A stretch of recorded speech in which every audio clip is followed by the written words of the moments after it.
Bonsoir à toutes et à tous. C'est avec beaucoup de plaisir que je vous retrouve sur RTI 1. Décès, blessures, pertes financières, les accidents de la route entraînent de graves conséquences et bien souvent, quand les véhicules impliqués dans les accidents corporels ne sont pas assurés, ce sont leurs propriétaires qui sont en fuite, laissant derrière eux les victimes. Alors, le Fonds de garantie automobile FGA a vu son champ d'intervention s'étendre pour prendre en charge toutes les victimes des accidents de la circulation. Mais l'organisme pourra-t-il relever les nombreux défis qui l'attendent? Eh bien, mesdames et messieurs, on en parle dans Ça fait l'actualité.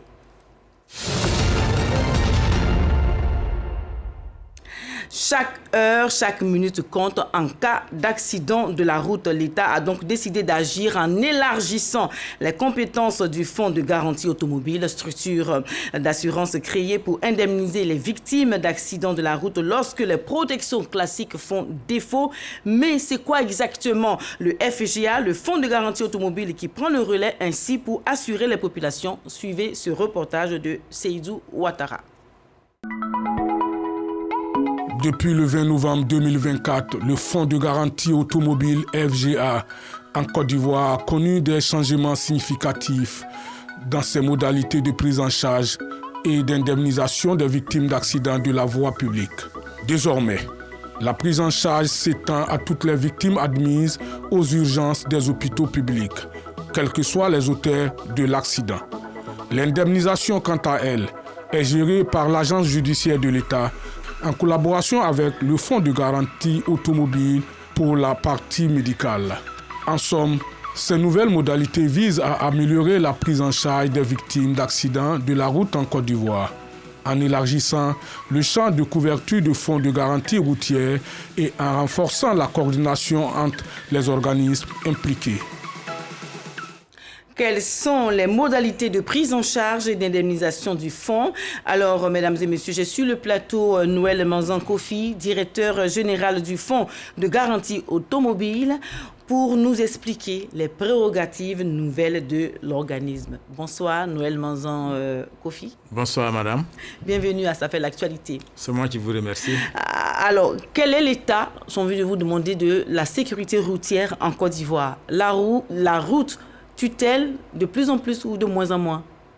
Je voudrais vous remercier la RTI de l'opportunité qu'elle nous offre de nous exprimer ce soir sur votre plateau relativement à la mission du Fonds de garantie automobile.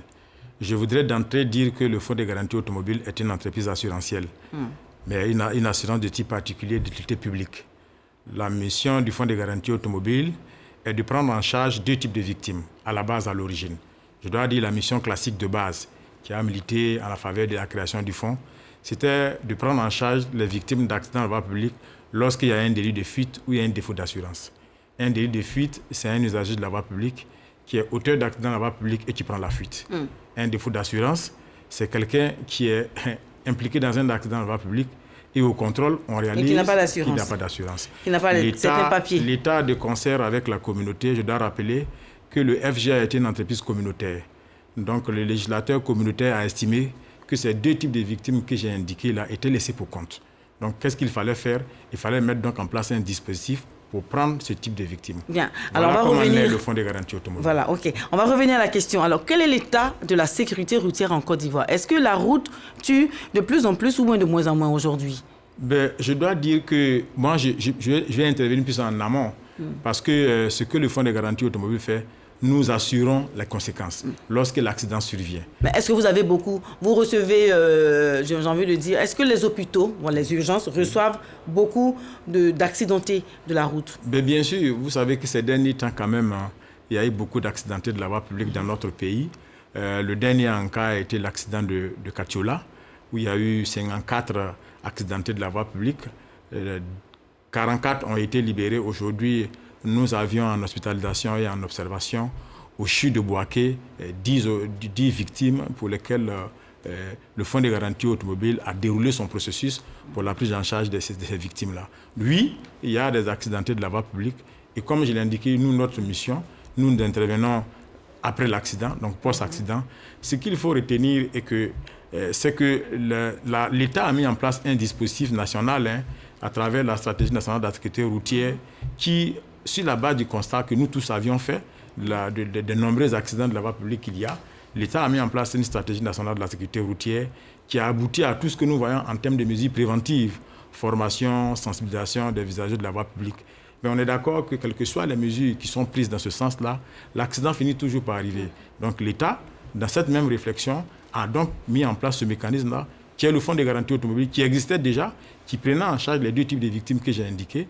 Mais face à cette recrudescence-là, l'État a décidé d'élargir le champ d'action du fonds pour que toutes les victimes, de manière exclusive, toutes les victimes qui arrivent dans un centre de santé, lorsqu'il s'agit d'un accident en voie publique, le FGA puisse mettre en place son dispositif pour les prendre en charge systématiquement. Bien évidemment, on entend bien que vous assurez les victimes qui ont été faites par les véhicules non assurés.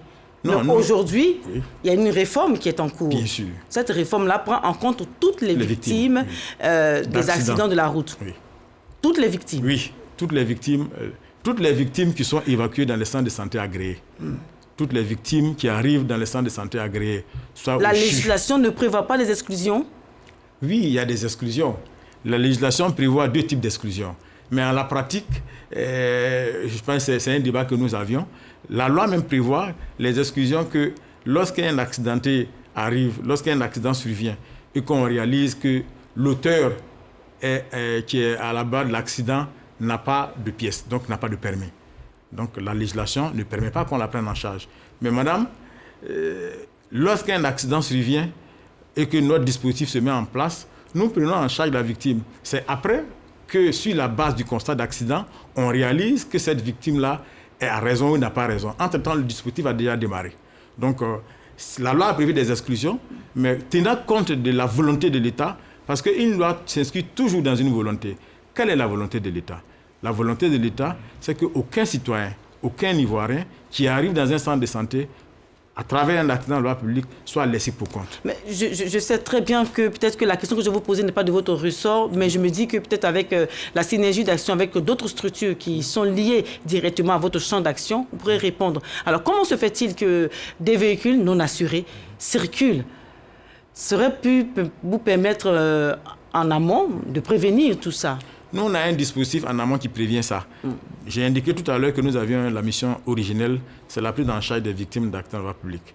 Mais dans le cadre de notre activité, une de nos activités, nous avions une activité de sensibilisation et de formation que nous entrevoyons chaque année sur l'ensemble du territoire. L'objectif de ces missions de sensibilisation-là, c'est de sensibiliser les populations, les usagers, à l'obligation de la loi sur l'assurance. Parce que la loi fait obligation à tous les citoyens, à tous les usagers, de se prémunir d'une police d'assurance à jour avant d'être sur la voie publique. Il peut arriver que des usagers ne le font pas. Donc nous avions cette mission-là de concert avec la police et la gendarmerie dans des localités précises. Nous faisons ces contrôles, un, pour faire la sensibilisation, mais deux, parce que, comme je l'ai indiqué, le FGA est une entreprise assurantielle. Pour assainir le marché d'assurance, parce que pour connaître le taux de non-assurance qu'on a dans notre pays. Et justement, pour connaître le taux de non-assurance qu'on a, il y a un phénomène qui s'est vraiment répandu dans les grandes agglomérations aujourd'hui, c'est les usagers de 2 roues motorisées. Vous voyez bien de quoi je parle. Voilà. Alors, cela représente un certain pourcentage dans le trafic urbain. Alors, quelle est la proportion de leur contribution et de leur implication dans les accidents? Et je pense que vous touchez un problème effectivement qui est d'actualité parce que dans le cadre de notre organisation, nous sommes en train de nous installer sur l'ensemble du territoire dans le cadre de la mission que l'État nous a confiée, de sorte que nous avions ouvert des bureaux au CHU de Boaké, au CHU de Korogo. Korogo, Boaké, Odiéné, Boundiali. Oui, nous sommes en train de nous entendre. L'État a demandé que nous nous installons sur l'ensemble du territoire parce que les victimes d'accidents, vous êtes d'accord avec moi, que ces victimes-là ne se trouvent pas seulement à Abidjan et que tous les citoyens sont égaux devant la loi et que la volonté, l'encadrement de l'État doit se faire sur l'ensemble du territoire. Mais je dois vous dire que depuis que nous sommes installés à Korogo et à Boaké, nous avions en tout cas la quasi-totalité, en tout cas la majorité des accidentés de la voie publique qui arrivent sont du fait de ces 2 roues. Oui, voilà. Donc c'est un véritable problème. Mais nous, notre mission, et comme je l'ai indiqué, nous sommes à la fin de la chaîne. Nous intervenons lorsque l'accident arrive. Et les délits de fuite sont légion dans ce cas-là? Les délits de fuite, oui. La proportion des délits de fuite, oui, puisque comme je l'ai indiqué, les personnes qui sont souvent frappées par le délit de fuite, ce sont les victimes, ce sont les usagers qui pour la plupart ne sont pas assurés. Mais cette proportion-là, je dois dire qu'elle est marginale. Au regard de la base de données dont nous disposons, aujourd'hui nous sommes autour de 2,53%. Alors, dites-nous, dans quel cas les traumatismes sont pris en compte? Mais quand vous parlez de traumatisme, nous prenons en charge systématiquement les victimes qui viennent, qu'elles soient traumatisées ou pas. Lorsque la victime arrive au CHU, le dispositif du FGA se déclenche. Lorsqu'il s'agit d'une victime d'accident de la voie publique, le médecin conseille, sur la base de ce que c'est une victime d'accident, oriente, du moins déclenche la procédure en mettant à disposition un bon de traitement. Et c'est ce bon de traitement-là que le responsable, parce que dans les CHU et dans les CHR, je vous ai dit que nous avons assumé notre présence. Le bon qui est établi par le médecin d'urgence est remis à la disposition du responsable du FGA dans l'hôpital, qui valide, qui donne le OK pour que la victime, parce qu'elle est l'émanation d'un accident de la voie publique, soit prise en charge. La prise en charge est complète, madame. Oui, en fait, la question a son sens, parce que c'est la prise en charge qui pose problème, généralement. Ces victimes qui souffrent de traumatismes psychologiques et tout cela. Alors, comment intervenez-vous à ce niveau pour les soins des victimes? À deux niveaux. Le premier niveau, c'est notre action, notre activité de base. Pour les cas de délit de fuite et de défausse d'assurance, ces victimes-là sont prises en charge par le Fonds de garantie automobile. Donc, la première action que nous entrevoyons, c'est de les prendre en charge au plan médical, jusqu'à consolidation. J'allais dire jusqu'à guérison.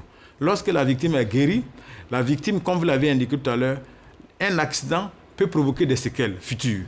Donc, nous passons à la phase de l'indemnisation. En ce moment, il s'agit de ces deux types de victimes. Délit de fuite, défaut d'assurance, parce que ce sont ces victimes-là qui relèvent du Fonds de garantie automobile.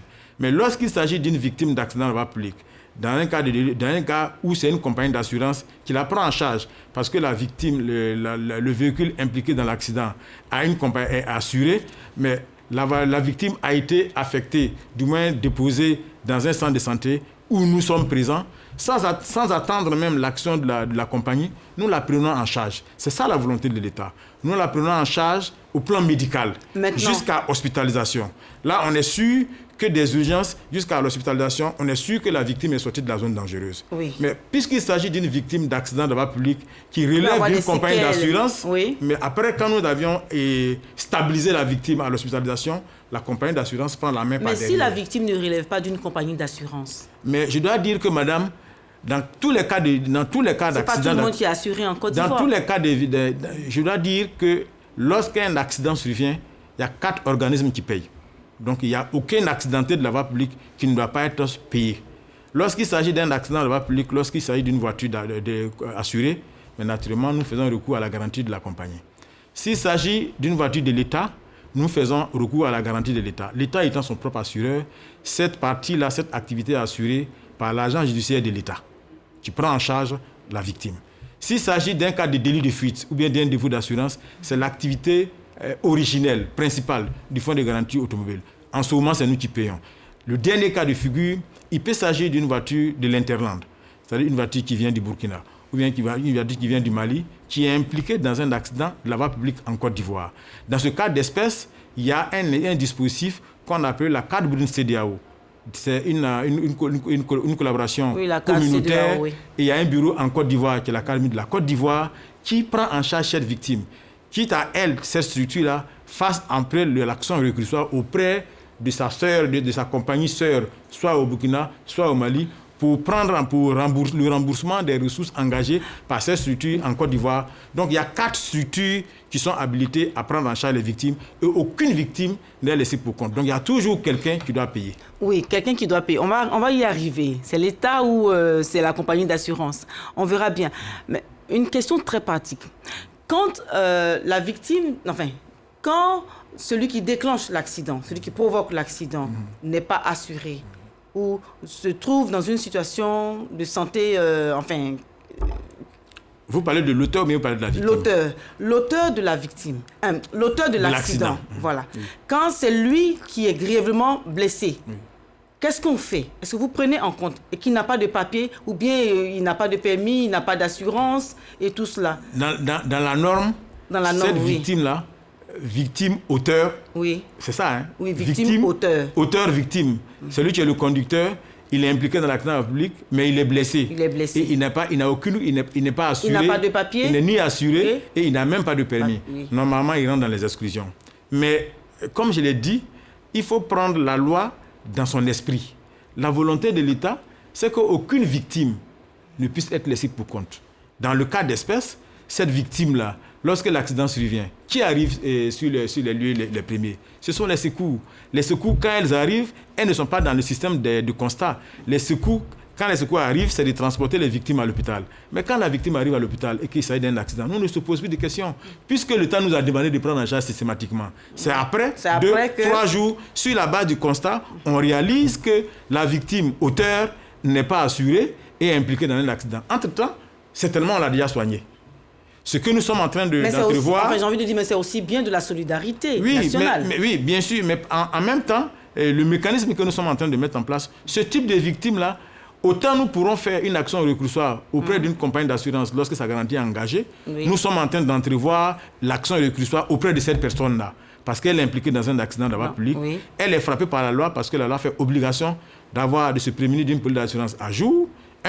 La deuxième chose, de conduire avec un permis. Lorsque la victime n'a pas ça, légalement, elle est frappée par la loi. En ce moment-là, nous sommes en train de réfléchir. Nous l'aurons déjà soigné, mais nous allons entrevoir une action récursoire contre cette personne-là pour le remboursement des ressources que nous avions engagées pour sa prise en charge. Alors, Kofi, qui paye finalement? Mais dans notre action, c'est l'État qui paye. Toutes les actions que nous entrevoyons, c'est l'État qui paye. Et c'est tout l'intérêt de ce dispositif-là. Je vous le dis. Quand les responsabilités sont situées sur les accidents? Mais l'État n'attend pas quand on statue sur les responsabilités a priori.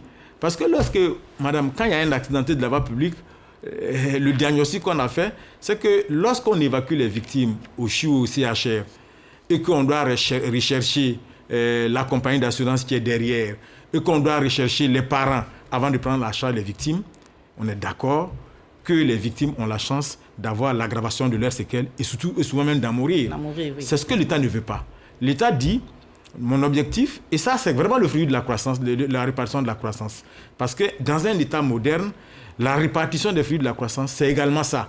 Que l'État mette en place un dispositif qui a un caractère social, de prendre en charge a priori les victimes, et puis après faire les recherches. Parce qu'on a également le temps de faire les recherches, mais on n'a pas le temps de laisser la victime mourir. Oui, effectivement. Donc des millions énormes, des sommes énormes sont mobilisées pour la prise en charge de tous les cas que vous venez de citer.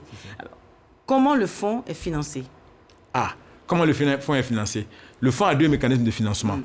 Le premier mécanisme de financement, c'est notre activité traditionnelle, délit de fuite, défaut d'assurance. Je voudrais rappeler, comme je l'ai indiqué, que c'est une activité communautaire et la communauté a laissé la latitude à chaque État de mettre en place un dispositif de financement de son activité.